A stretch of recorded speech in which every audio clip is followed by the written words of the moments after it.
and 50 degrees. That's right, 50 degrees is making its way into our forecast. We just have to push through a little bit of rain. I think we'll do that as we take a look at the Dan Ryan right now. Things moving along okay for a Friday afternoon. Mary Kay's here to break down when the rain is coming. Mary Kay. Right, and our evening rush, Rob, is going to be just fine. We'll have a partly to mostly cloudy sky. That's what we're seeing now live as we look at commuters heading home over Daly Plaza. So tonight is partly cloudy and quiet, but Saturday rain increases by lunchtime and afternoon thunderstorms may step into the picture. Cold front passes Saturday night, leaving us with some high winds on Sunday that could gust to 35 miles per hour.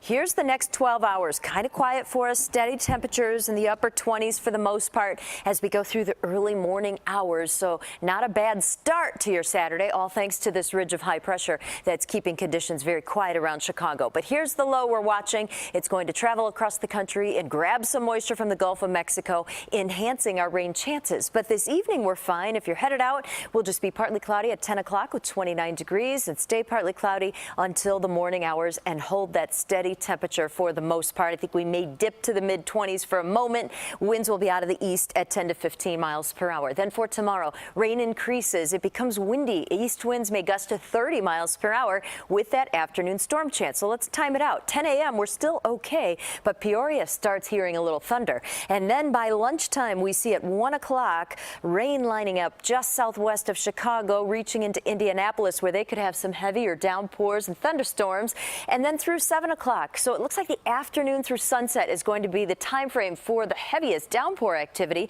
Cold front passes, and then we're just on the windy side. Here's 10 p.m.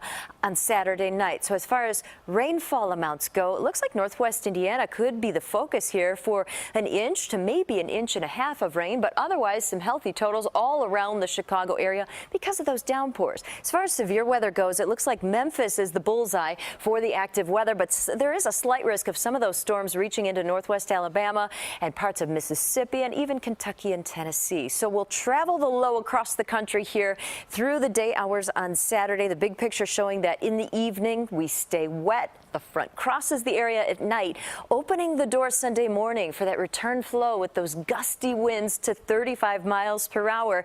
The windiest time frame will be with that frontal passage. So at 10 p.m., look at Champaign, Lafayette, 43-mile-per-hour winds. Even at daybreak Sunday, those winds stay up for us, so very windy. Don't forget, before you go to bed, too, Saturday night, daylight saving time begins, so you want to spring forward with the clock. So our weekend is half wet, half dry, but it'll be super windy on Sunday. And I know, Rob, you're more interested in the middle of the week, where I'm starting to piece together a couple of 50-degree days. That'll be nice. I think we're all interested when we see those 50s. That's for sure. Awesome, Mary Kay. Thanks.